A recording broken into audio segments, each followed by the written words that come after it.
কোন হুজুর বলেন, কোন মাওলানা, কোন পীর, কোন হেফাজত, কোন খেলাফত, যে যা ফতোয়া দেয় দিক, ওগুলো সব টাকা দিয়ে কিনে নিয়েছে ওরা।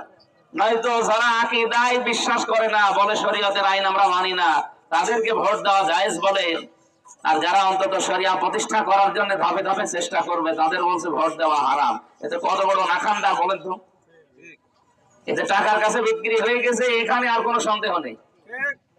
আপনারা একটা ডিসি হতে পারেন না, এসপি হতে পারেন না, টিওনো হতে পারেন না, কারণ এগুলো হওয়ার জন্য তো বিসিএস ক্যাডার হওয়া শর্ত।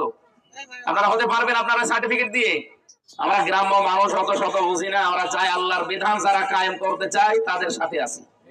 জামাত ইসলাম যদি আজকে বলেন যারা আমরা আল্লাহর বিধানের ওপর দাঁড় ধারি না, আজকে আমি জামাত ত্যাগ করবো। আমি তো আমার আখিরাত নষ্ট করতে পারি না, পারি?